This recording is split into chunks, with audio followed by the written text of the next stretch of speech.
on. I got AirPods, so I can hear you in my head now as opposed to in front of my face. Oh, well, that's good. So much better. Yeah. Let's hope it works. I've got a guest sitting in the waiting room there. Oh, I can see that. I know that guy. Yeah. Oh, there's another one. Oh, really? There's another one. There's two of them. Wow. People are going to know this when they click on the link to listen to it, or they listen on Is their it? app because it'll have their name in the title of the episode. Oh, well, that was pretty dumb of me, isn't it? I suppose I better let Nat and Cal in, eh? I could leave it off, but then probably no one would listen to it. Fuck it. Let's do it. I'll send them in. Should we send them in? Yeah. Yeah, definitely.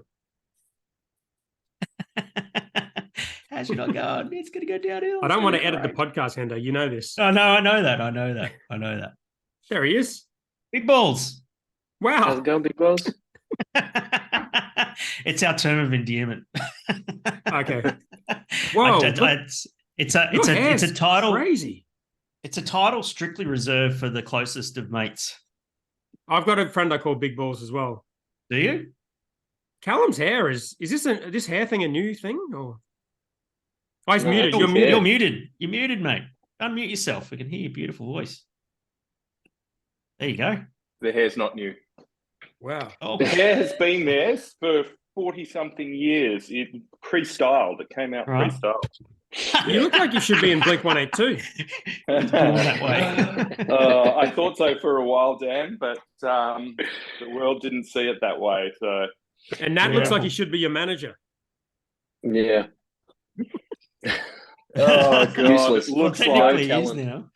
No looks time. like You guys got a beer? Have you boys got a beer? Because it's kind of tradition for us. I've got a beer. What have you got, Cal? I've got Banks here for the zip line. Oh, wow. What style is that? American IPA, and it's quite good. Yeah, nice bit of sweetness. I think it's 6.2%. Pretty old school kind of style. So it's nice. Yeah. I like it. How many Excellent. standos? Do you have that information? Yeah, how many handy, standos is or? it? I don't have the can in front of me, but I can figure it out because I know that formula. That's the so formula. It's a 330. They have big cans, don't they? Generally. No, this is a 500 small ml. can, 1.6. Oh, okay. 1.6 1.6. standos. So Ooh, wow. I might have to return to the fridge to get through this. Yeah, that's okay. Yeah, we normally do that, so that's good. What do you got, Nat? I have our brand new. Ooh. Here, let's do a screenshot. Just hold that there. Yeah. Do a little. Hang on, I haven't said what beer I've got. I know, but he's got it in position already. I don't want to waste the right. moment. Yeah, do it. No, what you got to do? Yours. Okay, I fucked it up. Well, Just do yours as well. I've got this brand spanking new. I don't even think it's on the market yet. This is the Maniacs of. Oh, wait, wrong one. I meant to get that one. This is getting edited. This one. I've got to turn there this. we go. I'm not editing This is anything. I've got to turn this This blur is thing the off. Maniacs Viking beer lager. So if you know Maniacs, which is the axe throwing like place you can go and throw axes and all that sort of stuff. Yeah. And I did a Okay, bit of a screenshot. I did. What's happened? I swear I I'm look the like jerk. overly. I'm the jerk who I didn't look like bring the can. overly. I'm pretty sure I look like the overly attached girlfriend meme. This isn't the can. I've just got two because I know I'm going to drink another one. But Sorry, I interrupted both of you guys. I've really that's screwed all this right. up. So I did Keep going, a Hendo. recipe development program, a project, sorry, with them. And so yeah, the artwork on this, right? It might look familiar. That is, I believe that's Cindy Sin who did that artwork, and you might know her stuff from some of the Young Henrys stuff. So look how clean this glass is. Oh dear. That's shit house, Oh, dude. Hendo. it's a beauty. That's a classic Hendo maneuver. That one. Mhm. Yeah. Well, I've got the Hiker Billy Goat German Bock, 6.4%, 2.1 standos because that's a big can. Yeah. It's really good. That's great. Yeah, nice. Nothing wrong with that. That's good beer. Yeah, awesome. What did you have, Nat? At the Sorry, Nat, I Metamorphosis? ruined your introduction. Yeah, I have metamorphosis. So it's our new metamorphosis. It's metamorphosized into and now it's spelled out on the can what it West actually Coast is. IPA. Yeah. Oh, yeah. Just in case you were wondering. Are you It saying even tells it's you what the brewery is on the top. is Yeah, it it a tells you meta? it's- Yeah. Is it a metamorphoception? Yeah, and There's look, the nothing more meta. alcohol has changed. Yeah. How's it tasting? Tasted delicious. We just canned it today. Oh, wow. Nice. Best part of being a brewer. Yeah. Yeah. So this one, Yes. I'm trying to pace myself, but Yeah. Well, Well, thank you bloody lager guys is for coming tasty. on. Yeah. Oh, Congratulations thanks for on having us. your anniversary. That's a hell of a milestone. Not many people make it that far. Yeah. See how much further 10 we get. years. Let's try and keep This- this positive, at least for the this, first half until we get into the news. 10 You years. got This, 10 uh, 10 minutes. I thought it was good to get Nat and Cal on the show because I was roped into coming to the 10th anniversary thing last Saturday by a phone call from Nat on Tuesday because I was in Melbourne and he's like, "Come on, man! You're like you're gonna be there on Friday. Just stay an extra day and all that sort of stuff." Anyway, And I paid him and, to stay. I didn't Like get paid for an a beer, influencer so- fee type situation. Oh, God. Something like Yeah, that. yeah, I got that's right. beer. I got 3 beer tokens. That was it. That's really harsh. You got lumped in with the three token crew. Yeah, That was rarefied air, man. Thanks. Anyway, so the idea of What did today I is really say? What did I actually say when I called you though? you said you're going to be in town on Friday, and it would be very wise of you to come along on Saturday because you're going to be in town. Oh, Wasn't- and I said that you're part of the story. So Yeah, of course, 100%. And No. and it made sense as soon as you called. I was like, yeah, of course, I should have fucking booked to bloody stay down, for it and that sort of thing. And I'm glad I did because it was really good to mark the moment of 10 years of Kaiju beer, and I'm very grateful for the acknowledgement that I got when Cal was giving his speech as well and that sort of thing, and it was really good, and it's good to see where you guys have come from and where you're at and where you're going and all that sort of thing. So yeah, it was. Yeah, thank I was you. stoked to have you there, Hendo. Thank you so much. It meant a lot. did. Anytime. Okay, let's make this much less mushy. Yeah. Yeah. Stop this shit, Hendo. Drinking So ice we- cream IPAs here, man. We were just hoping to just dig into the story a little bit, not for a crazy amount of time, but just dig into the backstory. Ask you a couple of questions, and then if you guys want to hang around for the news, you can. Otherwise, you can go and drink more metamorphoses or whatever you're planning on doing. Fourth morphosis. Yeah. We'll have a few. Metaporpoises. So why don't you take us back to the start, like for our listeners who are just getting into the scene and don't know where you guys started and how you guys started. 10 years ago in craft beer world is a lifetime. What was happening 10 years ago with you guys? Do you want to talk about it, Nat?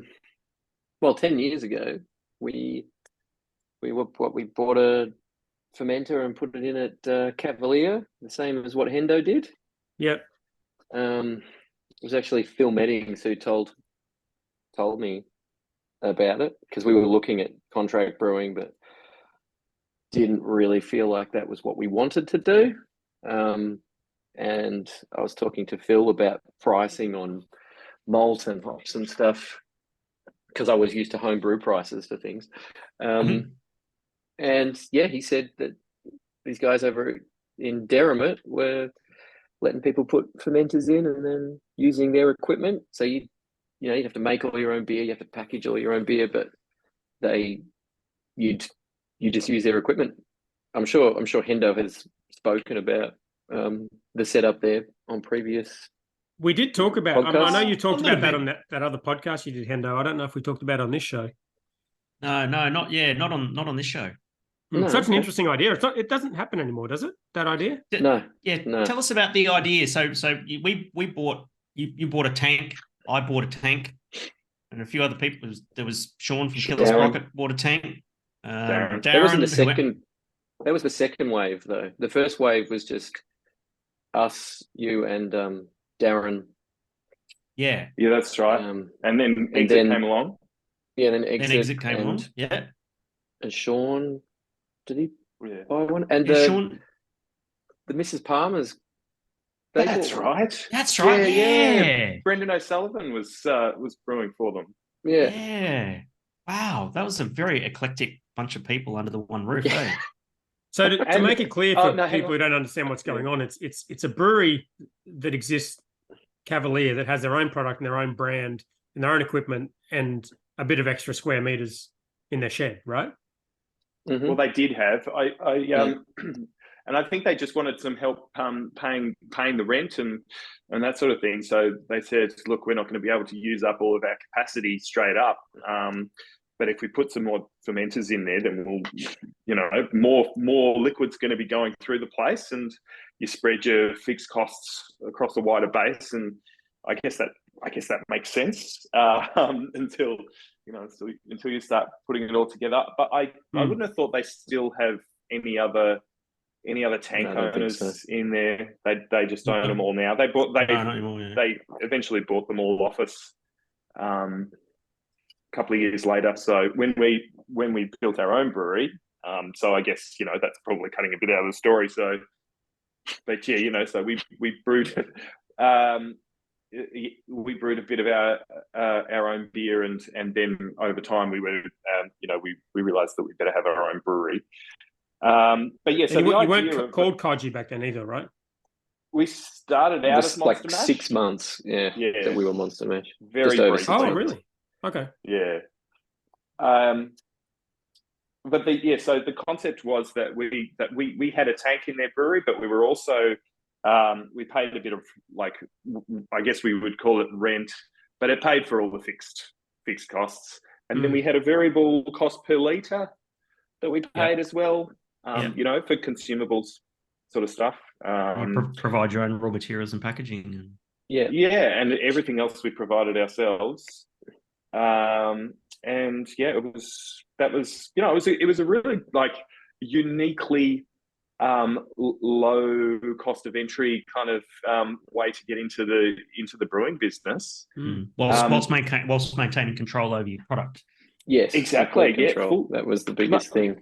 Almost full control. We didn't really have, we didn't have control over really everything in terms of, like, we couldn't invest in the new equipment and the way that every other brewer was using the equipment, which, as a brewer, as brewers now, we know that the way that you maintain your brewery is part of your beer quality.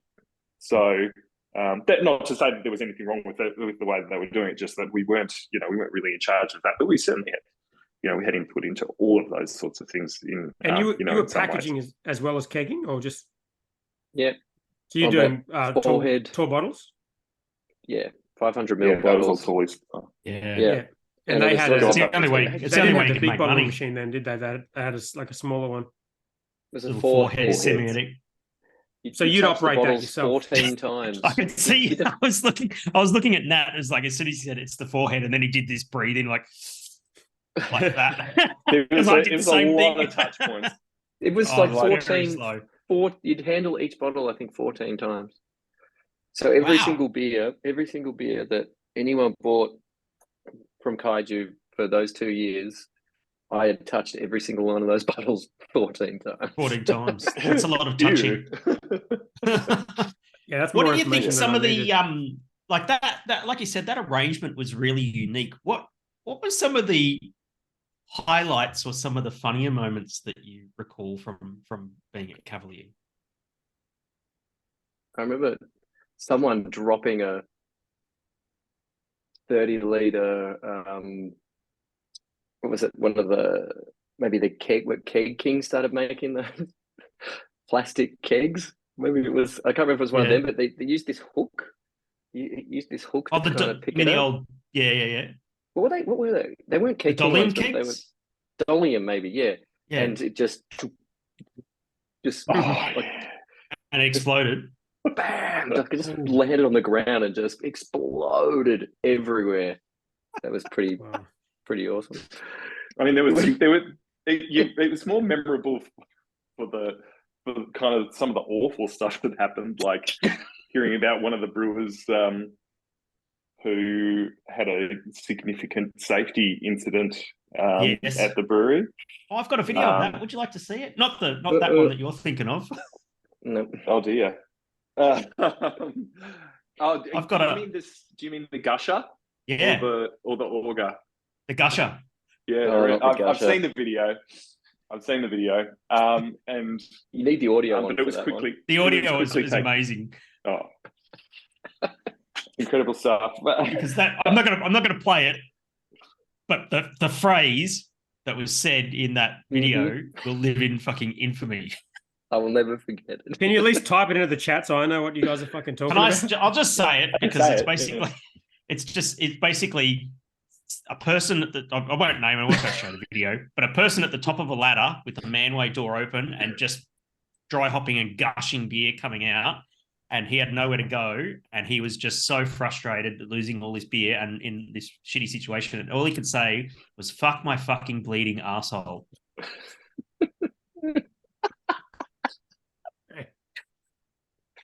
Oh, You imagine the frustration there. I mean, we might need to blank that out. I'm not. I told you, Andrew, I do not edit this podcast. I'm busy enough. Okay.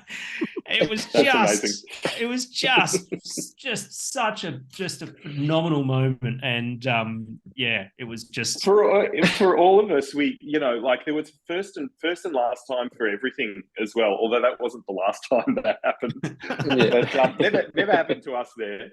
But like it was kind of like no one ever put their finger in the auger again. And, and we figured out, you just figured out things along the way. And so, obviously... Isn't it interesting, though? The person who filmed the gusher video is the person who got their finger caught in the auger. Yeah. It's true.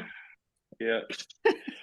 Yeah, which is hardly just desserts. Like, I think that's a bit overkill. It's a bit of a theme there. Is it not the same person who emptied the hot liquor tub and left the elements on? Oh yeah. But luckily, and do you know how the hot liquor tank emptied? Mm-mm. It was just left on boil overnight. Remember that, like the brewery was, the hot liquor tank was on. It boiled, and it literally a 5,000 liter, and it just boiled, and steam just filled up, and lots of people had cardboard packaging on the top row of the pallet racks, and it just got all sogged with steam and stuff like that. It's like, it would have been raining in there. Like it would have been condensing on the roof. Yeah, 100%. Yeah, 100%.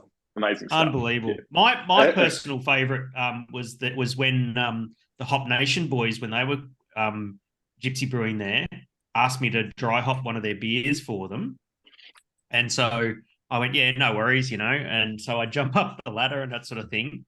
And I go to open the manway door, and as you know, none of the hinges on the manway doors were installed or properly. Well, it wasn't my tank, but on a lot of the other tanks, there was no hinge on the manway door. And the manway door weighed about 25 or 30 kilos. And I was not prepared to be at the top of a ladder and just swing open a 30-kilo door only to find out there's no hinge and being at the top of the ladder. And then Grum was walking past at the time, and I said, Grum, run. And I dropped the door, and the door slid down the side of the tank and sheared off the sample port and emptied the tank. I don't remember that. I mean, I wasn't there on the day, obviously, but wowza. Yeah, so that was how big a tank was this? 30 hec. Oh. They were 35. Are you still friends with those guys, Hendo? Or not so much? Yeah, we're great. I apologized profusely. I was like, I'm so sorry, I didn't know. And like, you don't intentionally go drop a fucking 30-kilo manway door off the top of a 4-meter tall tank. One of your competitors' beers. And shear off the thing. They weren't competitors. Not competitors. That's the thing, isn't it? Back in those days, we weren't competitors. We were like, it was, everyone is in this fun kind of club together because there wasn't really any money involved.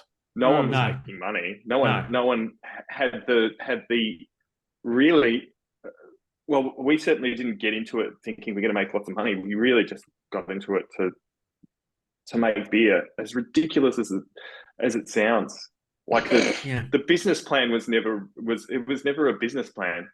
You know, like a 35 hect tank in someone else's brewery isn't a business plan. It's a good start though. It's a pretty awesome way to get your brand out there.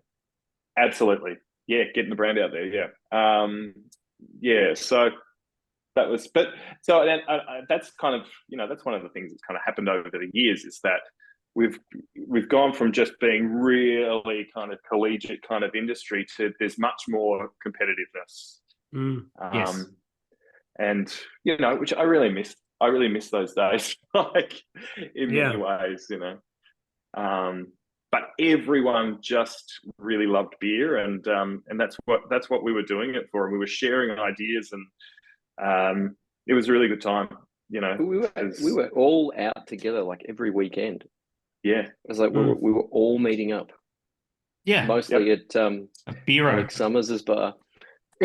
Alehouse Project, yeah. Alehouse Project. The other big balls.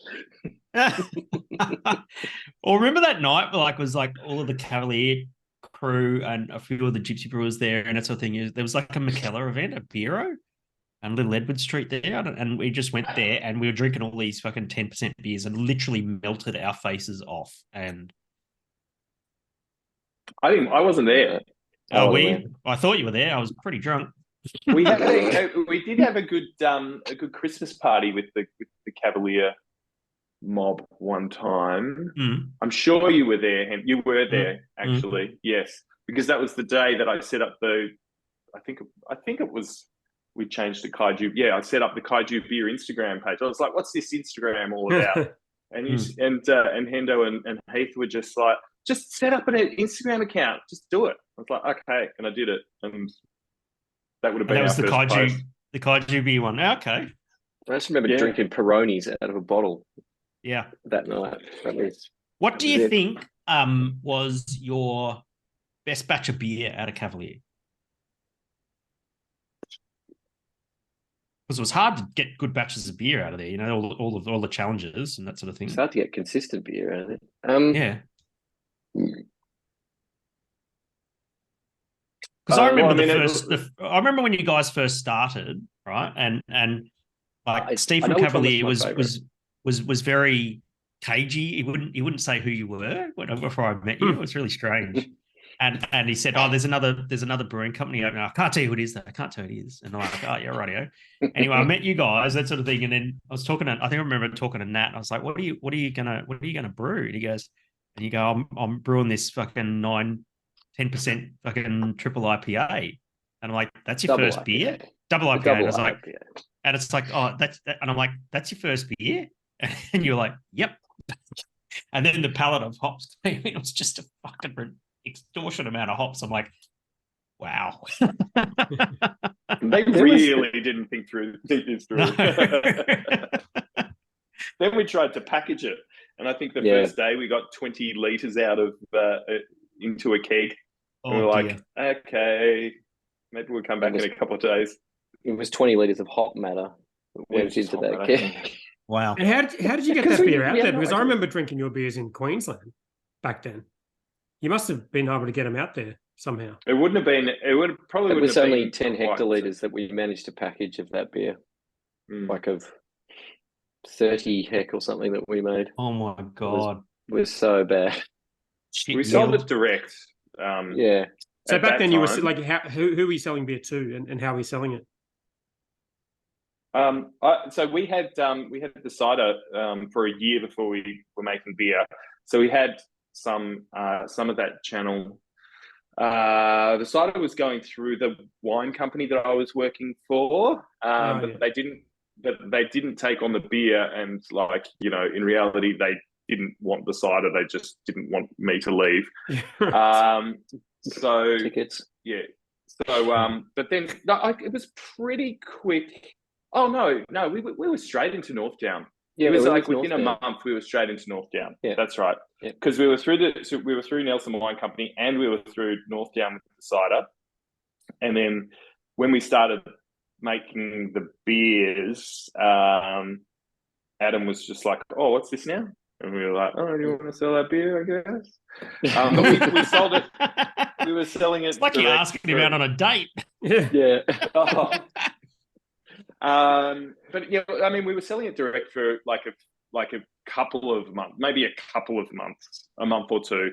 But yeah, like Adam got straight into and Julie, Adam and Julie got straight into selling the beers, and they did a really, really good job. So we sold the first batch of the double IPA, pretty much all ourselves. 3 days. Yeah, 3 days. Yeah. Because there was so little. But it was 10 heck.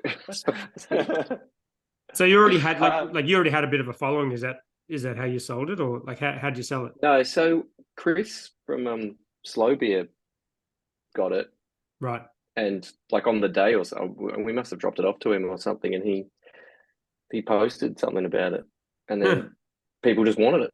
That's cool. Yeah, that's what it was like back then. It was like if you made something that looked interesting, and somebody influential posted about it, like Slow Beer had a pretty good following.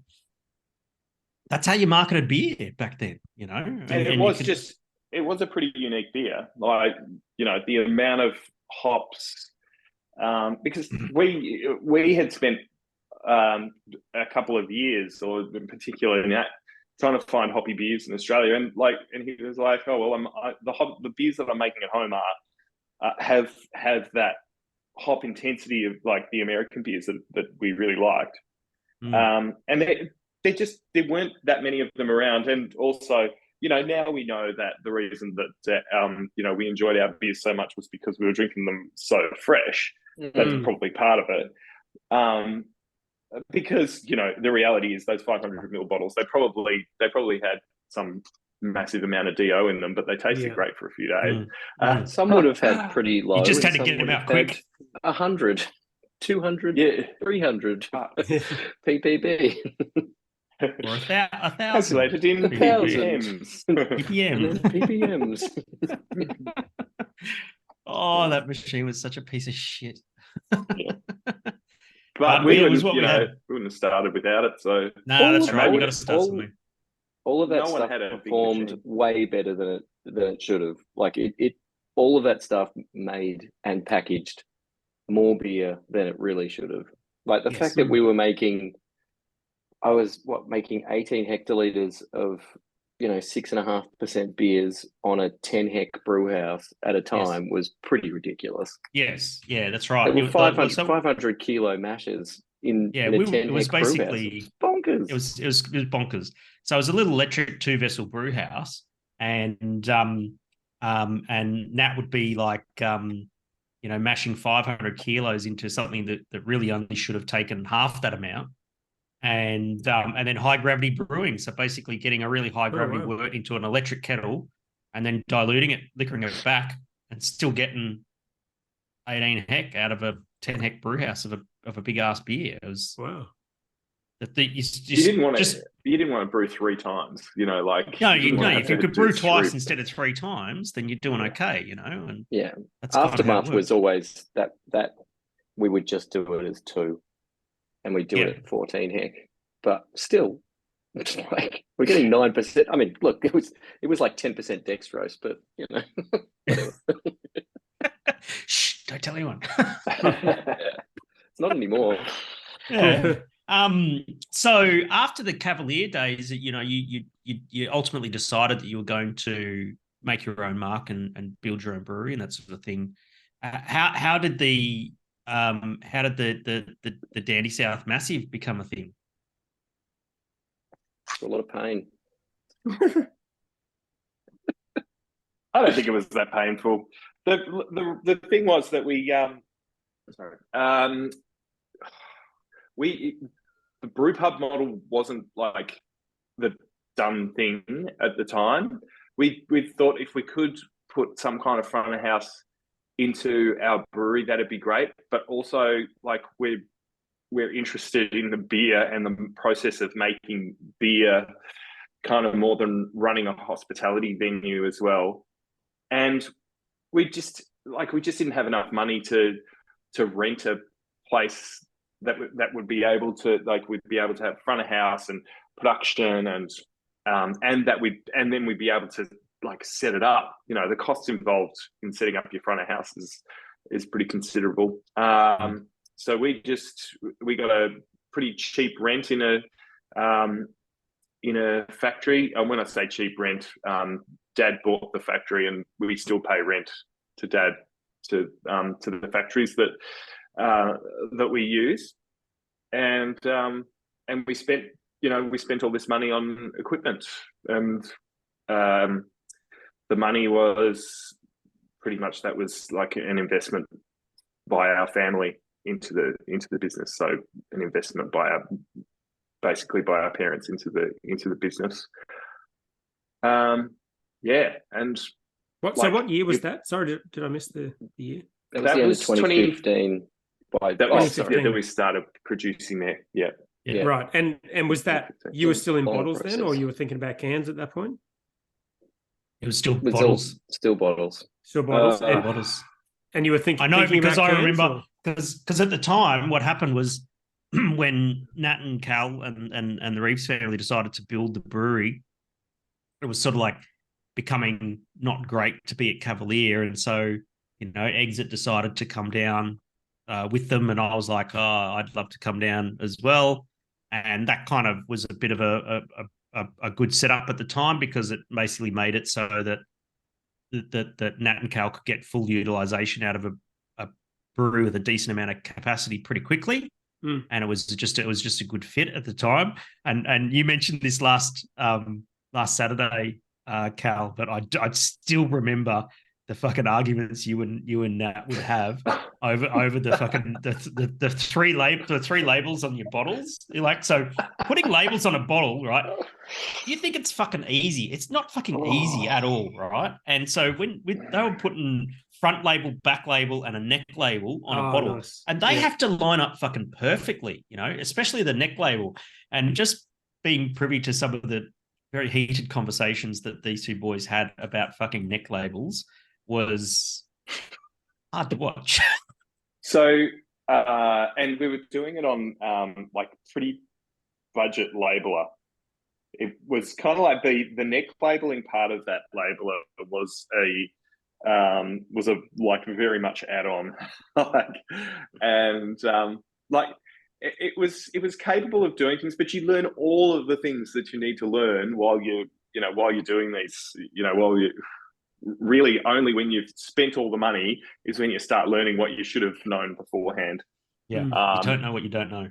Exactly. Yeah. And we tried all sorts of things. Oh, maybe we should have had the labels wound the other way, or, so that they got a different fold into the memory of the way that they go onto the bottles. Because what would happen would be, even when you got the neck label onto the bottle was dry. It goes through the bottling machine, and it just hasn't had long enough to adhere to the bottle before the sweat starts forming on the condensation starts forming on the bottle. Yeah. And so we get to the end of the canning line, and all of the neck labels were kind of sticking up because they're on a tighter radius than the body labels. So the memory in the label just wants it to flatten out. So the neck labels started sort of all flaring out and not adhering to the bottles. And we were just like, forget it, just put them in the box. And actually, a lot of the time, the bottles would then slowly, like the labels would actually adhere back to the bottle. But as they warmed up. Yeah. Oh, yeah, shit. as they dried. That's good advice. So if you ignore problems long enough, they go away, basically. They go away. That's perfect. That's great business advice. In one way or another. Yeah. They did go away. It was great. That year that you started production there and that sort of thing, there was like Nat, Grum and I. The work whisperer. Grum was the work whisperer because he was the only person who could drive that godforsaken fucking brew house of yours. And which I think it's a black flag now. It's a black flag, isn't it? Yep. Really? That, yeah. Wow. And Graham was the only one that could drive it. And remember, he got the guy from, it was Italian, the guy from Italy comes out Piano. and he goes piano. It was the piano valve. That one little valve was the piano valve. Piano. What does it even mean? Piano. Why is he talking about pianos? Softly. Oh, is that what he's saying? Right. Yeah. And because he was saying little by slowly. little. It was about the CIP. You had to, you had to open that valve really slowly, or else it wouldn't clean into it. Yeah, right. Piano.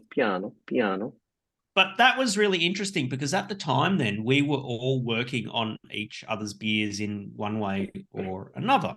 Like, you know, I remember we were getting the brewery. I remember we had a conversation about, boys, you got to get this brewery out of construction mode and into production mode. And we did that. And that was like, you know, we had a lot of tough conversations, but it was all for good because like, and then you know, we had then you know, Grum the Work Whisperer was brewing. Nat was like in the cellar trying to work the bottling line and kegging and all that sort of stuff. And I was the guy who was like trying to be this pseudo fucking production manager sort of thing to schedule things and do raw materials and ordering and all the things poorly, right? And there was a few teething issues and stuff like that. But in the end, that next AIBAs, I think we all got at least gold medals or trophies or something like that. Is that right? I think 2016? You got the Gypsy. I got the Gypsy trophy. Yeah. I think Exit got 2 Amber Dark Ale trophies. Yeah. Isn't that the year the Hopped Out Reb got the trophy? Or No, that was from Cavalier. Oh, was it? Yeah. But was it in 2016 or was that 2015? 2014. No, it was 2014. 2014, we got right. the trophy. Yeah. I want to show you this. Exit got one 2016 and like 2017 or 18 or something. Yeah, for Milk Stout or something like that. Milk Stout, yeah. Yeah, always. I want to show you this photo that that really sort of sums up the time. It's one of my favorite fucking photos of that time when we were working in the brewery and that sort of thing. Oh my God. Bring that up there. You see that one there? Oh, look at these cuties. I don't know what we were doing that day, but there we are in front of like all the what is it, the hot liquor tank or something like that? No, that's the wine tank. Oh, that's the wine tank. Yeah, okay. And what? There's a filter there that I do not recognize. Where? Was that like a lenticular housing or something? It's a lenticular housing. Yeah. I remember we got that in for, I think it was for to get the hot material out. Couldn't get the beer. No, I think it was for cider. Oh, yes. Were always for cider.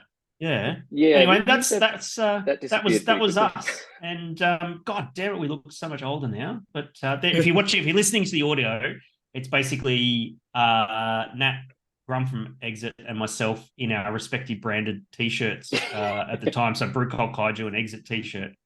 They're all black t-shirts. What? They're all black t-shirts. How original. How original. So that was pretty cool, hey? Yeah. Wow. Oh, it was a good time. They were good times. Mm-hmm. But yeah, so we actually started brewing there at the end of 2015. And I remember the first brew day, my God. Oh, the laughter on that first brew day was just, it was like 5 hours. What's going on? And the stratification of the different of the bits of malt was just mind blowing. We were like, okay.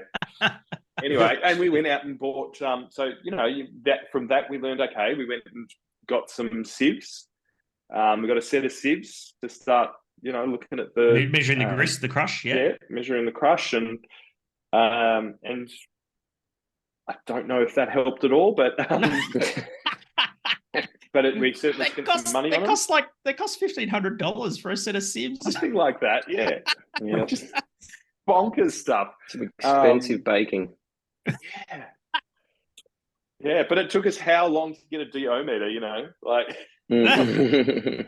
Oh my God, just the troubleshooting you guys were doing to get laundering to work properly, and you know, like because it was a mash kettle and a lauter ton, Yeah. and you would transfer the mash over to the lauter ton and then lauter back into the kettle, and that we changed different ways to transfer the mash and all that sort of stuff. And in the end, it was like, fuck it, just single infusion. Let's just get the grist straight into the lauter ton and be done with it. Yep. You know, That's And right. that was done. We could do it in problem solved. do it in like an hour and a half. It was lauter in an hour and a half. No problem. piano, really good. piano, Yeah. piano. Yeah, piano. Oh, very good. So So we were only bottling there we were bottling there for a while, but like started packaging end of 2015, and then we launched Crush end of 2016. So Wow. the bottling, I don't know how many bottles went through that bottling line, but it was 650,000. 650,000. So that was probably about 50 cents or more per bottle that went into the cost of the bottling line. Yeah. Before it just got decommissioned and sent elsewhere. It was like you bought a so what you're saying is you bought a very, very expensive bottling line right at the end when bottles were no longer becoming a thing. Mm-hmm. We bought it, and then Pirate Life happened. Yeah. Oh, okay.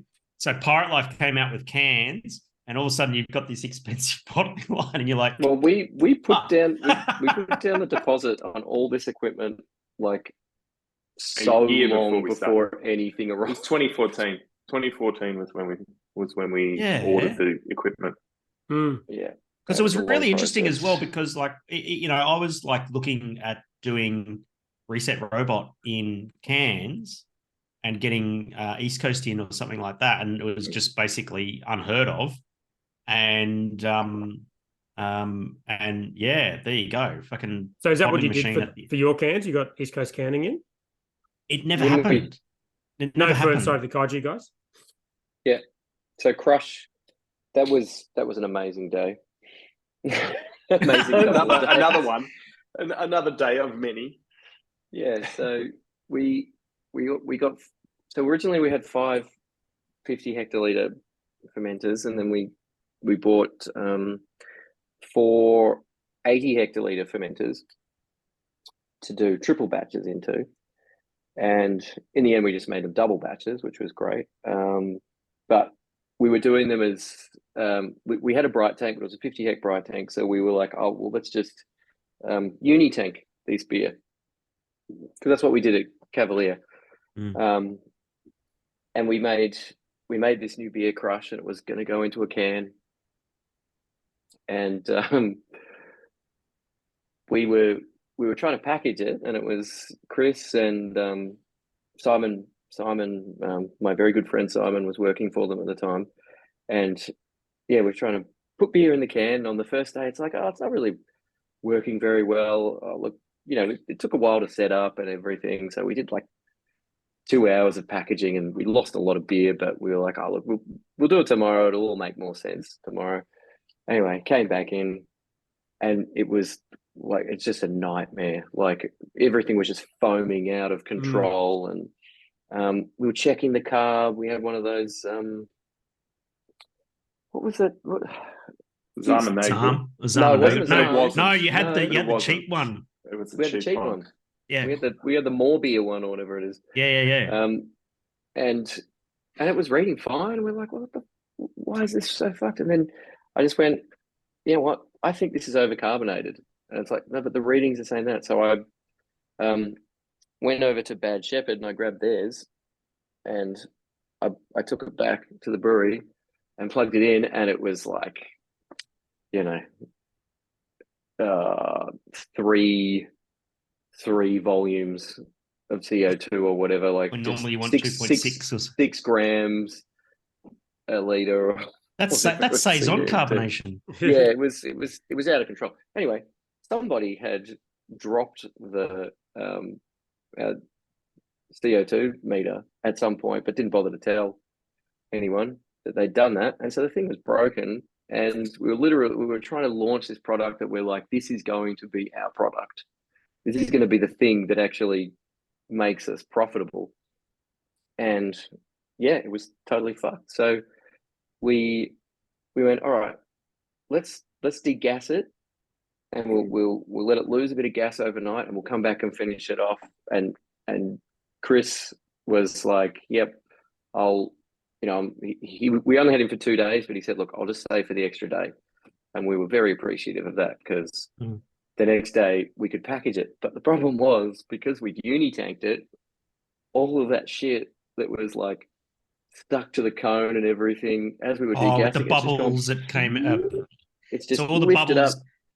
and lifted up all And the so hot it was material and everything. hazy as all fuck. But it turns out that people were like, hey, this is great. And they're like, this is super hazy and I love it. And I was just like, okay. It was better when it wasn't hazy, but you know, whatever. You do you. Yeah. And This was pre-hazy. This was Yeah. This was And pretty. so What was Crazy. your intuition bringing that beer out? Like why did you think it was a good idea to bring it out? I mean, obviously it was, but how did you know that before? Well, I just, so I woke. It wasn't one of those, oh, it came to me in a dream thing. It was literally, I woke up in the morning and I had the name Kaiju Crush in my head. And Great name. yeah, that was the thing. I was like, this name is awesome. And I can see, I didn't see the can that we have now, but I saw it as like, it's a tropical pale ale. I thought of, originally it made me think of the Hawaiian Punch, you know, that American cordial, because we used to have this game that we would play at our grandma's house because there wasn't much to do there. And it was the Hawaiian Punch game, and you would have, it's like plasticine, and there was a mold for a pineapple, and you put the plasticine to that, and you make the pineapple, and then you'd move around the board, and every time you landed on whatever, they'd use this Hawaiian Punch dude, and you'd squish them, and you couldn't finish the game if you were squashed. You could only finish the game as a pineapple. Anyway, it just, all the things that I just woke up with this all in my head, and I'm like, and then I messaged Callum, and I'm like, this is the thing. I'm like, Kaiju Crush, it's tropical pale ale. Was tropical pale ale a thing back then? I think you said like a tropical XPA. Is that something like that? I don't remember, but yeah, that was Well, there was. I hadn't seen a tropical pale ale before that. No. I think that we had the first one. I'm not going to say that we did, but I felt like it was. And then we did an iteration. I made a 30-liter batch of it, and it was, what was it? Australian Cascade, Mosaic. Can't remember what else I put in it at the time. And it was like, yep, this is great. And I was like, no, that's not quite right. We need something else for it. And of course I had to put Simcoe in there because I put Simcoe in almost everything. So it was like, put the Simcoe in there, and then we had this beer. And we told, Mikey, our designer, and he sent back these designs, and there was just, it was like 4 or 5 of them. And there was just that one that was like, that is it. The pineapple dude. That's and the one. Kaiju Crush is available fucking everywhere now. Yeah, it's national. So it's in every Dan's and BWS and should be Liquorland and all the Coles. Yeah, that's a big responsibility, and that's a long way from a 30-hect tank at Cavalier. Yes, that's an interesting way to put it, and a big responsibility. Yeah, but it's true. And so and early on in having our own brewery, we went through some stuff with some malt that was not good. And so having put out beer that turned out to not be right, we definitely felt that responsibility more keenly. And so, but you have to learn these things, and we have learned them. You take it on the chin, and you learn from the experience, and so that has. That has led to just our, fastidious approach to quality in the brewery. and we've built it up over time, and we continue to do so, because we are very serious about ensuring that our beer is excellent, and how do we make the next batch the best batch. It's, I mean, I think, like, it sounds like hyperbole or something, but it's not. Like, it's 100% true. That is actually the mantra that I use for the Rockstar Brewer Academy, which is my next batch will be my best. Yeah. Well, we've borrowed it. Sorry. Henry. Oh, but that's but thanks for the beer tokens. It's a 3 token phase. Yeah, it's phrase. It's a 3 token phase. So 10 years in, what's next? What is next? Our trend of making beers with less alcohol and less hops continues. So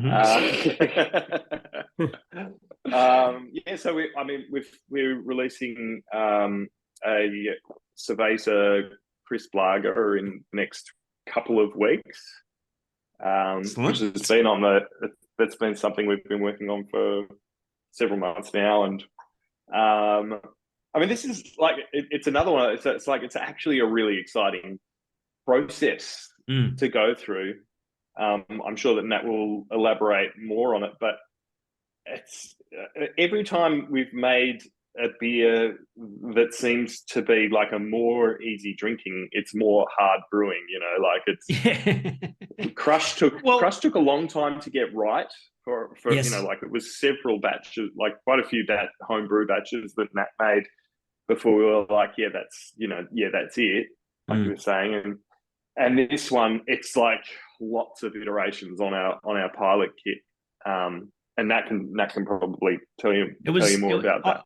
I'm glad you mentioned the Cerveza, because I was like, when I went to your Huntingdale venue last Saturday, beer and pizza. I saw the beer and pizza. Yes, I saw the Cerveza on tap, and I'm just like, that's the least kaiju beer that I've seen, and I was enamored by it, because like I cast my mind back to that first batch of Aftermath that Nat put in the tank at Cavalier, like wheeling in the half a pallet of hops and trying to smash as much hops into 30 hec as possible, to now doing something that's really fucking difficult to make, right?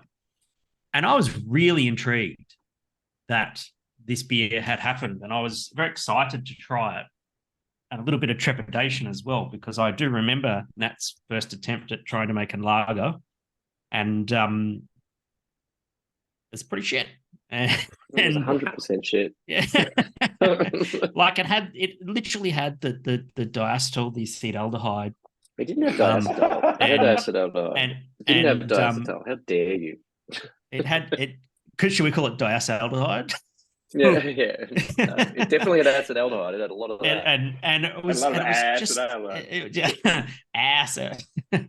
And it was just, I was just like, oh man, he's never going to get it. But I tried this beer, and then Nat and we had this conversation about lager, and you blew my fucking mind, mate, about your learning journey about lager and the technical knowledge that you had acquired. What happened? You changed, man. Yeah. I mean, when I never really liked lager. Like the shit we get in Australia is awful. Like the macro lager has been awful for a long time. And I still swear by that. I don't want to drink it. So and all the imported shit we used to get was all just fucked, by the time we got it. It wasn't something that I wanted to drink. And then I'd been to Germany before, and I didn't mind Dunkel beer or anything like that. Like, I liked it, but I didn't really care. I didn't want to waste I didn't want to spend the time making that kind of beer. And I didn't mind Helles, but it's not really. Helles still isn't my kind of thing. But then when Leah and I went on our honeymoon in 2017, and we went to. So you kind of need to say that you married a German girl, like Yeah, so Yeah, my- that's my- kind of important. yeah. Where did Yeah, you that's Where did you meet her? Where did you meet her? Oh, I don't know. It was someone's 40th birthday. I'm not a sure. million years ago. Yeah, is that right? Who's 40th? I don't know. He didn't have a beard. That's about all I remember about him. No, I did meet my wife at Hendo's 40th birthday. So there you go. Oh, wow. Okay. Yeah. And considering my Strangely 50th enough. is coming up very Your soon. 50th is coming up. You're planning it. Yeah. the Maybe other I can meet my weekend. next wife. No. So you went to Um, Germany, and what happened? Yeah. So, we went to. First we landed in Denmark, and Leah's from the Danish border in Germany, so she's in this little town outside of Flensborg, which is like right on the Danish border. And so we went there, and I drank all the craft beer there because Julie was back in Copenhagen at that time, so Julie took us around. Who was our old rep, the old North Down rep, who was a very good rep. Like, she was unbelievable, but also just an awesome person. And yeah, drank all the craft beer there, and then went to her mum's house. Like, went to Leah's mum's house in Flensborg, and then had Flensburger, which is, when that's fresh, it's a very, very good beer. And yeah, it's a Pilsner, but it's a North German Pils, so it's really it's very dry and very bitter. Not as bitter as like Jever, which is another North German Pils, which is specifically known as being a proper, like, really bitter beer. And even on my last trip there, I was drinking a Jever at the train station. It was 30 something degrees outside, and I had a 5 50 ml IBUs. can of it. By the time I got to the end of it, I was just like, this is so bitter, because it's got to be almost 50 IBUs. Yeah. And it's gonna, like, the final gravity on it must be like, 2 Plato or something. Like, it's a dry bit of beer, but Flensburger is a little bit, not quite as bitter. And I was like, yeah, this is nice. I can drink this. And we would go, wherever we went for lunch or dinner or whatever. I was just like, that's the only beer you really get there. So we drank the hell out of that. But it was really when we ended up in Pilsen and we went to Prague, and then we did a day trip out to Pilsner, and having that beer down in the cellars when you go on the tour is just mind blowing. Like, it's unfiltered, it's unpasteurized. It's out of a pitch line tank. That's right. It's like they make the wort upstairs, but then they send it downstairs. They're not sending it to their conical fermenters, the humongous ones that they have outside. They're sending it down into the catacombs, whatever you want to call it. And then it's sent just into another a sealed barrel that then it's carbonated in. And there's an old man who just sits there and pours it into a glass, and it's just so yummy. Like, it's just such a yummy beer. And then you have that beer in a bottle or a can, it tastes like shit. But anyway, that's beside the point. It just blew my mind that you could make lager so delicious. And it just, when we ended up in Split, so in Croatia, and we had a bit of time there, and so I just was on my computer, like, trying to just think about how can we make a Pilsner that is Kaiju. And so I kind of, I was looking up what people's best estimates were of Pilsner Urquell, which, I mean, as I said, I don't enjoy that beer, but it's great when it's fresh and it's unpasteurized and unfiltered. And so when we got back, our pilot system had arrived while I was away. So our 5 brew house, which is now at Beer and Pizza, but I'd written a recipe for this thing, and it became Paradise Pils, which was the Pilsner we did for a while, which, it was still a hoppy beer. Like, it was it wasn't massively hoppy. It was only 3-4 grams a liter dry hop. But yeah, it certainly was covering up any faults that we were doing in there. But it was always liquid yeast from the start. I only used liquid yeast for that. And yeah, that was just kind of where it all started. And I've been to Germany a few times, a lot of times actually. And every time I go, I just love everything that I drink more than the last time I was there. And they've probably done your course, Endo. Yeah. No, I'm not very good at making lager. But their next batch is better than their last batch. So well, that's true, but they pinched that. I got 3 beer tokens. Yeah. It's fine. It's fair trade. My real love of lager, like the absolute, just like, oh my god, my Pliny the Elder moment, like that was my previous beer moment, was Pliny the Elder straight off the bottling line. That was like that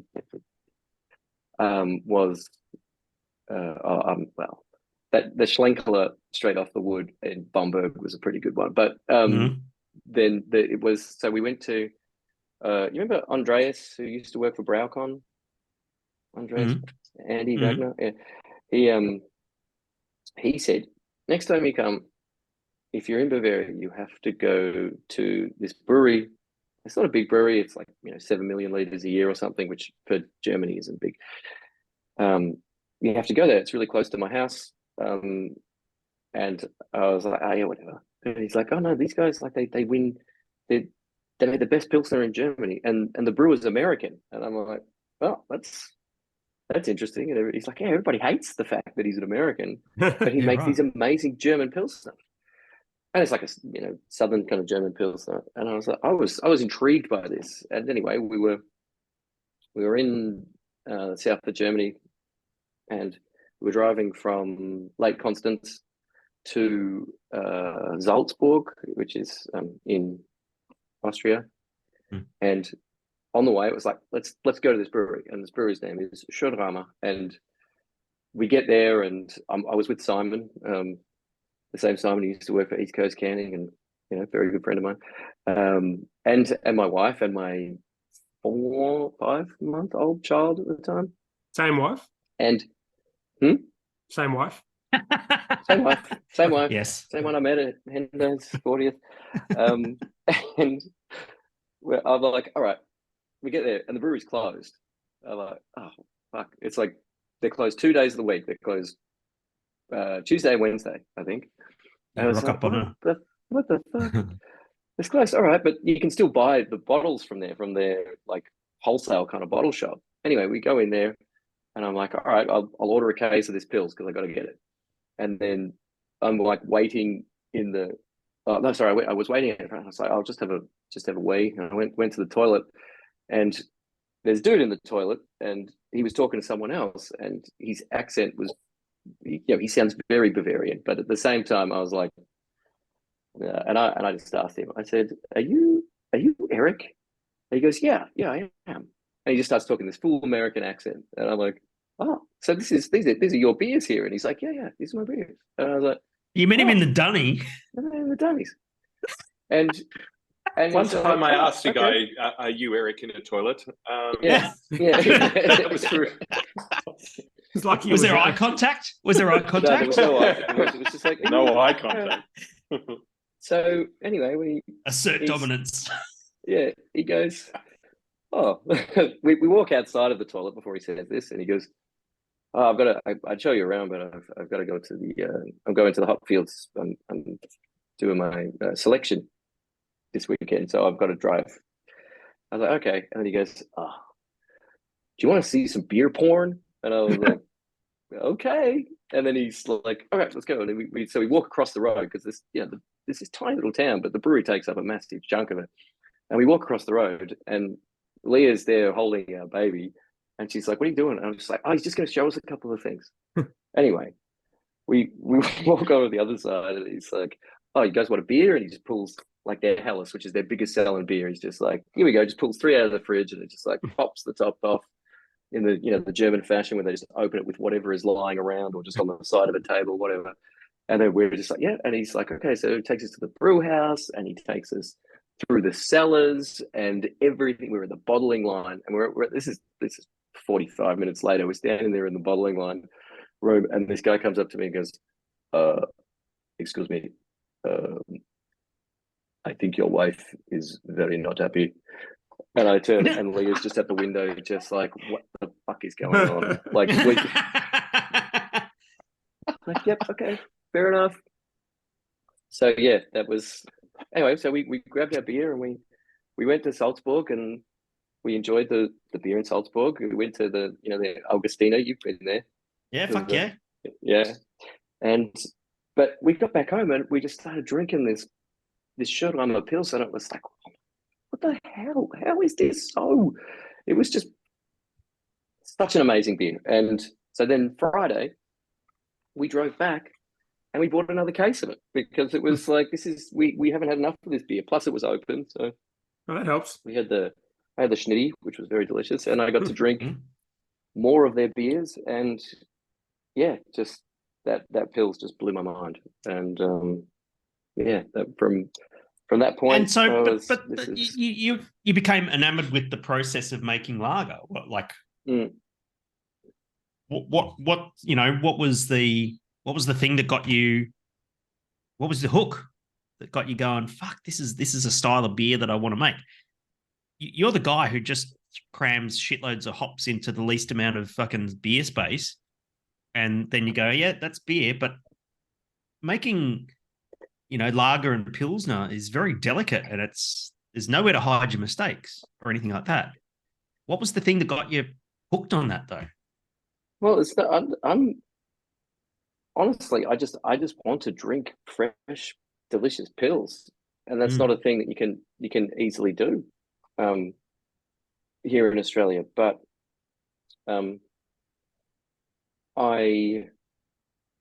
of my journeys last year to Germany, I've been there 3 times in the last 12 months, but one of them last year, I was at one of the breweries, and because I'm like, I want to make this kind of beer, but everybody does it. They either do single decoctions, or at the very least, they do step mashes, and that's not a thing that we're set up to do.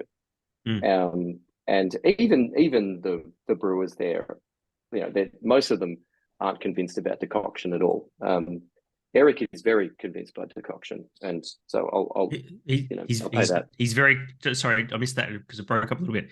He's very attached to decoction, or doesn't give a shit. He's attached to a single decoction. That's his last part of his mashing process. He's always a decoction, and he's very stuck to that because he likes the mechanical action of a boil tearing starch cells apart, like breaking the starch into much more fermentable sugar, because he likes his beers to be very fermentable.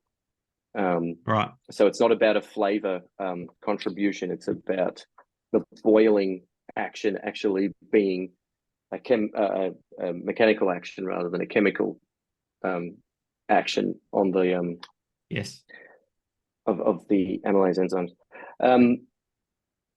But yeah, I was and so I've been always thinking, how do we do it? How can we do it like this? And then one brewery that I was at, and I spoke about these things, and this dude was convinced that the reason that they make such great beer is this yeast that they use. It's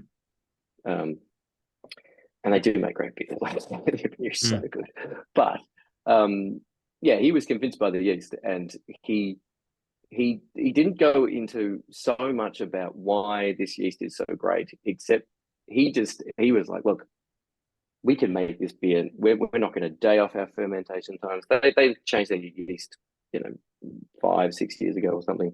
You're talking about a different brewery now, right? Yeah, I'm not talking about Schirrhammer.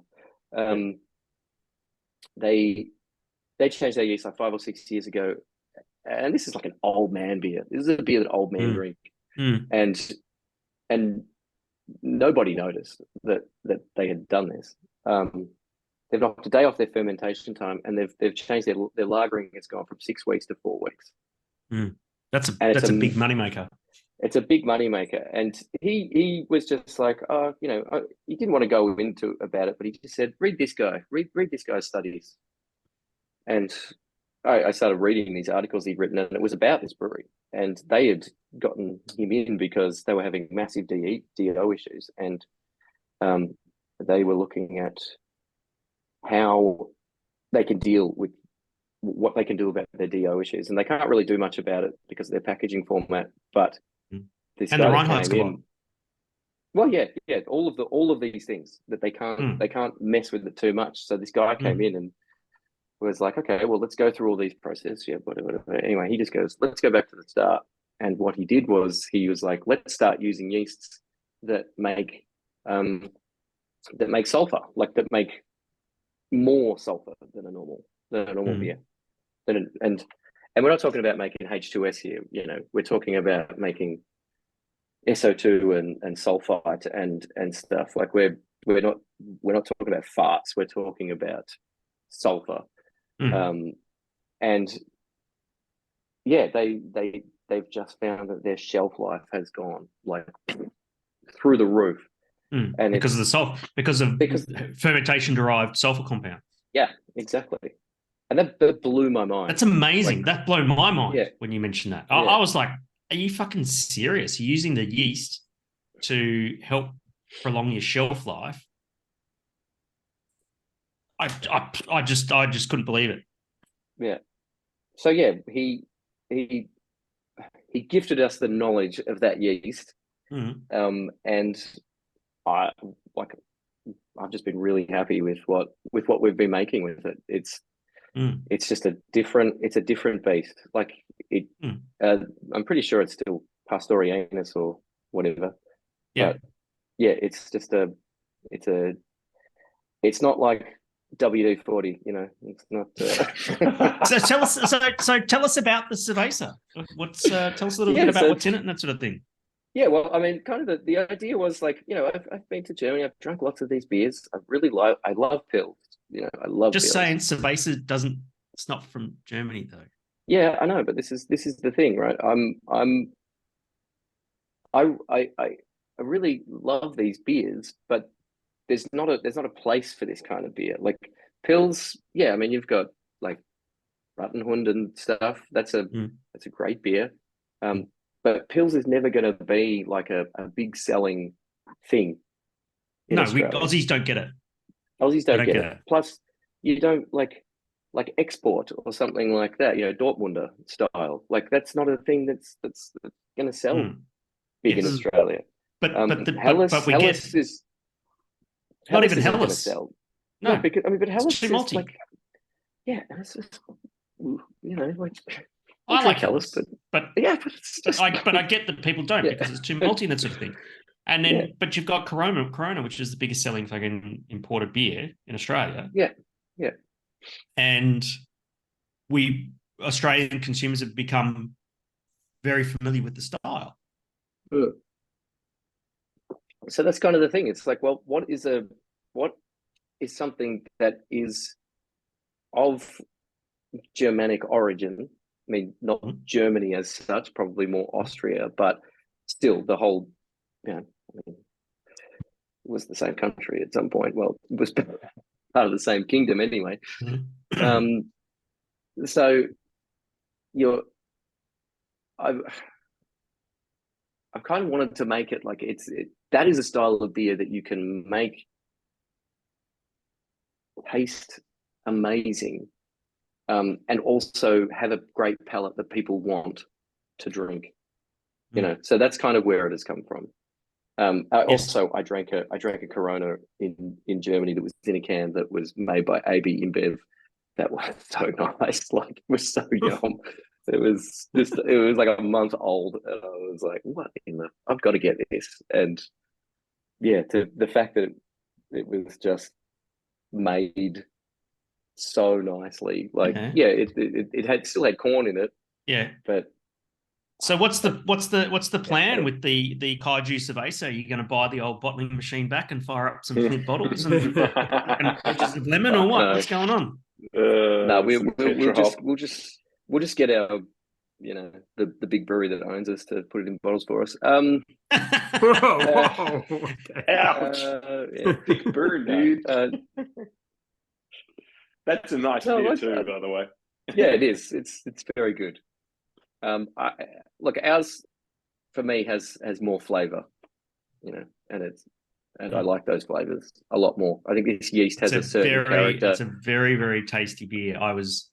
My expectations are low, to be fair, because it's been a long while since I've seen you attempt to make a lager, and I was like, and I don't mean this to be like facetious or anything like that. No, Well, this is how Nat and I talk to each other. Chill out, Henry. You know? 100%. And We had it out on Saturday. everyone who He's not gonna knows say anyone who anything I haven't Nat's, anyone who knows Nat personally knows that he's very highly critical of beers that he drinks, but that's just his nature, and he's just saying what's in his head, and it's like no filter. That's what you get when you get Nat, and it's a beautiful thing. And Depends. and I tried, well, true, but I tried this cerveza at Kaiju Beer and Pizza on Saturday, and I was like, fuck. And there's been a few breweries around that are attempting the cerveza style at the moment, that just taste to me like a fucking corn bomb, and this one does not. And I just went, fuck, I could drink this until I fall over. I literally felt that way about that beer. And so kudos to you, Nat, for putting such an awesome beer together. When can I fucking buy it, Cal? I just want to say that drinking it till you fall over is not responsible. Yes. Kind compliment that we don't condone in Yes. any way, shape, or form. I meant to say until I sit on the couch. Yeah. We leave that stuff for our bigger beers, but anyway. It's on tap at Kaiju Beer and Pizza at the moment, and it is on tap at the Joint in Melbourne. Very limited outlets in Melbourne where it's on tap at the moment. We've been waiting for our packaging for a while, but I'm told that we're going to get the boxes for it next week, and we'll be packaging it probably Monday week. So we're hoping to see it out in there cans. In cans, yeah, they're clear cans though. So okay, good. Yep, that's very innovative product design. And we're using real hops. Does it have a little pocket where I put my? Tetra. Actually, this is a really good question. How do you feel about people drinking it with a lemon wedge? People do that in the they'll get a pot or a schooner at Kaiju Beer and Pizza and they'll ask for a wedge of lemon or lime, and that's absolutely fine. But for me, the beer tastes so nice, and that I don't want to put that in it. I don't want to change the original the flavor. I don't need to mask anything. Aussies put lime and lemon wedge into the into Corona, that sort of thing. So there was it was like fucking on papery or something like that. And it was just to mask that or something. There's a story, there's a rumor behind it, I suppose. But so this is basically, I would say if you're a beer drinker and you're going to go try the Kaiju Cerveza, just leave the lemon and lime wedge out. It does not need it.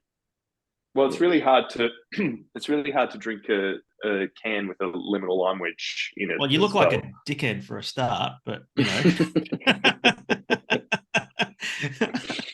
it is. But it's definitely a thing. But certainly the beer doesn't need it. But if you want to pour it in a glass and put a wedge of something in it, I have tasted it, and it certainly doesn't improve the beer. No. And that is because there's nothing to hide. I find the same with the with the Bolter one. Like, it doesn't improve the beer to put a bit of citrus in it. Like, the beer tastes nice, So why would you do it? But not to disparage anyone's choices in the matter. Yeah, no, that's amazing. Yeah. That's a really amazing transformation that Kaiju continues to go through. One might even call it a metamorphosis. Oh, and Nice. and I look forward to what you guys are going to do in the future. And congratulations on the 10 years. Thank you. Thank you very much. Yeah, probably lolly RTDs. Yeah, that's right. I'm looking forward to that. We have on this podcast a total of 12 listeners, and I'm pretty sure they've got some questions. Well, Dan? before you transition into that, Endo, I have had a brief look at the questions, and there's not a whole lot of value this week. So I think maybe we'll skip that section with these guys. But there was one nice comment. So the rule is that Dan puts a post in our Facebook group. So we have a Boss and the Brewer Facebook group. It's facebook.com/groups/Boss and the Brewer. And so before every episode, Dan asks for the 12 listeners for 12 questions, but I'm not allowed to look at it before the show. And it is, to be fair, it's very hit and miss. Sometimes you'll get 20 really good questions, and sometimes you'll get just absolute trash. And this is unfortunately one of those weeks. Oh God. But I did see one nice well, actually, someone did ask, this was a question I wanted. I actually know the answer to this one, but Luke Cooper asked question Colin? Oh, actually, I don't actually. All right, a couple of questions about the name change. So if you guys comfortable to talk about that, we're going back a few years, but absolutely. Okay. So one was, why did you change your name? I think we'll get to that with the answer of the next one. So Luke Cooper said, was the name, the Monster Mash name change as Amico? Oh, actually, that's fuck. Now I'm confused. How about we start with this one? Why the change from Monster Mash to Kaiju? Let's start with that one. That's from Luke Cooper. So that was because Monster Energy Drinks owns the trademark to the word monster in Class 32, which is beer and all carbonated beverages. Yeah. So it's all carbonated beverages as well. So and we got advice on it, and the advice was it will cost you hundreds of thousands of dollars, and you will probably not win. So, right, or it wasn't you probably won't win. It was just like there's every possibility that you won't win, and we were like, how about we change our name? Mm. So, but Kaiju's a way better name. It is a way better name. Yeah.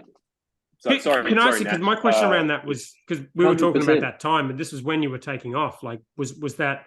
I remember when I was drinking your beers at the time, it was fucking big news from my memory in my little world at the time. It was big news. Like, for you guys, was it like a really stressful thing, or was it like you chilled about it now? It was a long time ago. Like, at the time, was it a real stressful thing? It wasn't cheap. Absolutely. It was stressful. Mm-hmm. But we just didn't know what we were doing, we didn't know to look up IP, and we didn't know to about ABAC before we put a anthropomorphic pineapple on our can. Yeah, I found about that one the hard way as well. Mm-hmm. So you just learn lessons. I don't know.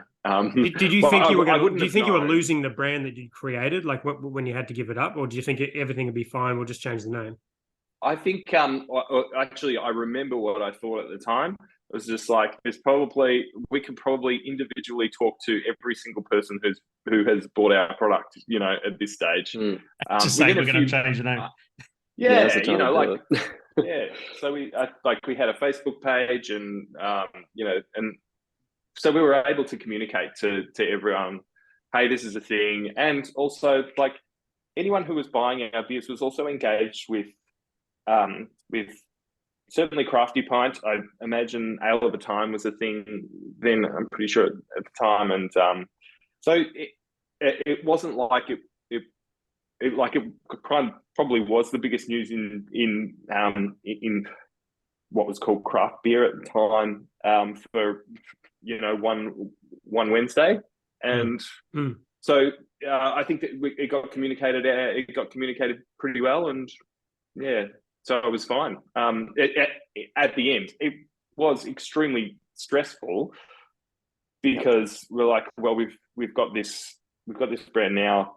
What can we change the name to? And obviously, we did think about like what are the possibilities for changing the name, and the biggest thing was that we had like the designs on the bottles, we had been referring to the monster on the designs as a kaiju. So okay, that makes sense then. Because that's what it was. It was like a Godzilla type. Godzilla kaiju, yeah. You've got Godzilla behind you there, right? It's a natural progression there. This is my wife's office, actually. So there's lots of kaijus. She's the kaiju enthusiast. Lots of funny Japanese things and Lego. That makes sense. Yeah. Well, Luke Cooper's other question was the behemoth naming issue really as amicable as it seems? If so, I'm happy that common sense prevailed. So that's a slightly different story. Well, I mean, it took a lot longer, obviously. I mean, like we're actually not really allowed to talk about it too much, but just we don't have to answer the question as long as I don't have to edit the podcast. We can skip it if you want. Oh, I think it's amicable, and and we've been able to sort of have a chat with Andrew, and he they've approached it. I think we've all gotten a bit older and more mature over the past couple of years, and been able to find some common ground, and so I'm pretty stoked with the fact that we don't that isn't that's not a thing anymore. And I can imagine from your guys' perspective that having been through an IP situation with Monster Mash and Monster Energy Drink, and then having to deal with it from the other side would have created some very challenging thoughts in your mind and that sort of thing as to the best way to deal with it, and I'm glad it's come to a good and amicable outcome. Yeah, me too. Like, I think everyone's got enough going on in their lives, and and the good thing is that we can both operate with. We'll continue to use that name for one of our beers, and they can use that name for any of their beers in Australia, which is definitely makes life a lot easier for them. Yeah, it's not to assume, but I imagine probably does. Yeah, so exactly. Yeah. Can I show you another photo? Please. This one's a good one. I think it's definitely Nat, and there's a lady called Rebecca in, and then actually, have a look. No, there's two ladies called Rebecca. It's Rebecca in the thing. Yeah. Yes, exactly. That's what I was thinking. Yeah. How do you find these photos, Hendo? You're a whiz with finding photos very quickly. I've got my archive here. I should actually create an Instagram account called Hendo's Archive, because I've got some really cool shit there, and that's hilarious. I don't think Becky's fucking aged a fucking day. No. That was the 1,000 IBU stare. You made all That's the memes the out of 1,000 it. IBU stare. I know. It was the. I made some You made the memes. You sent them. You sent me so many of them, and they were all amazing. I forgot we called it the 1,000 IBU stare. Yeah. Oh, for fuck's sake! All right, one more. This is not a question. This is Jamie Dom just wanted to say thanks. Crush was the first craft beer I had the pleasure of enjoying. Oh, great. Nice. That's pretty cool. It's a good gateway beer. Yeah. Very good. I'm glad. Awesome. Yeah, well done, guys. yeah, we're going to let these guys go, thinking Hendo. about It's been a an lot. hour and a half, mate. Yeah, awesome. Thank you so much, Nat and Cal, for joining us this evening, and it's been very insightful listening to your story of 10 years at Kaiju. If you haven't, if you go to a fucking Dan Murphy's or a BWS to buy beer, go buy a fucking Kaiju beer. Buy a it's just Cerveza common and sense. don't chuck a limit in it. Well, you don't even know if it's going to go into Dan Murphy's and BWS yet, but you can pick up the phone and order it online or through the internet, perhaps, maybe. Can you? Don't pick up the phone. No one knows how to answer it.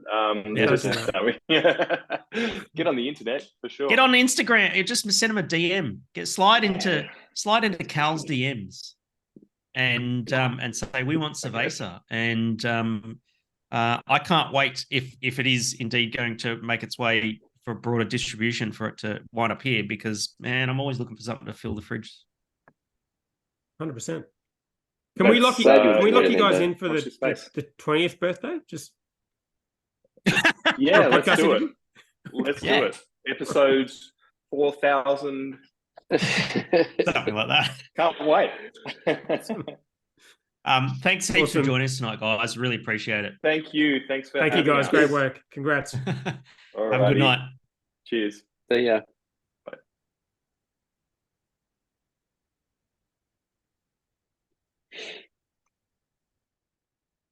All right. Oh, they're I such couldn't good eat boys. many longer, mate. It's been an hour and a half. I know they're such good boys, though. I'm just, man, I was so blown away. Like when Cal was doing the speeches for, like I wasn't even supposed to be there, right? And Cal started doing the speeches, for the 10th birthday thing, and he just called me out, and he's just like, "Yeah, thanks, Hendo, for being here. You've been a big part of the thing." And I'm like, "Fuck!" It's like he's got the whole family's funded the whole thing, and I was fucking nearly in tears. It was phenomenal, and I love what they do, and and it's a very, very unique story that they've got, and I think that they're gonna whatever happens next is gonna happen next, and it's good to see. Yeah, it's 10 years, fucking pretty good milestone. It's a long time to be in business. If you get a business the last 10 years, you're not home and hosed, but you're doing okay. No. Yeah, it's kind of funny that just to think that when they came out, they were putting beer in bottles, and they had to scramble to get the beer in cans, and now they're bringing out a product that most people are selling in bottles. It's a full transition over 10 years. Yeah, the fucking circle of life is complete, mate. Yeah, it's crazy. Funny for Cerveza to come up again. I was kind of thinking maybe asking about that, but we kept him so long. But yeah, it just seems to be coming up. I don't personally. I don't know. I don't know if I see it. There just seems to be so many people bringing out that beer, and they're going to be competing with all of these massive companies to sell it. It's going to be real tough. True. Yeah. If they can put in the right product, there's certainly I can hand on heart say there's certainly no problem with the standard of that beer. It's right. Great. But how many people are buying Cerveza for the quality of the beer? Like that, correct. You're right. That's not enough to make it a successful product. You've got price point, you've got marketing, and all that sort of stuff. I would say they're probably working on that. Yeah, I mean, they've done well with that in the past. It's just so interesting to see so many people competing for that one sort of product. Yeah. Fuck. Do we even bother with the news? It's been an hour, over an hour and a half. We'll do it next week. Yeah. Do it next week. Yeah. We did have quite a bit of news this week, but that just means we can talk about it next week. No one cares. It can wait. I don't give a shit. News is news. It always happens. Thanks for tonight, mate. That was pretty cool. Yeah, that was cool. Very cool. Good guys. We need guests more often. We haven't had a guest since. We had guest presenters, but we haven't had you and I and a guest in a while. Yeah, no, it is good. It works well, and I think people like it. Need to figure out a way to get some better questions, because I skimmed through these questions. I'm like, I'm not asking half of this shit. Here's a fucking good idea. No, I'm going to read it after we fucking finish the call. If any of the 12 have an idea for a guest that they would like us to talk to, Dan's pretty well connected, and he might be able to make it happen. Between you and me, we can figure it out. Oh yeah, me too. Yeah, Easy. and we can certainly make that happen.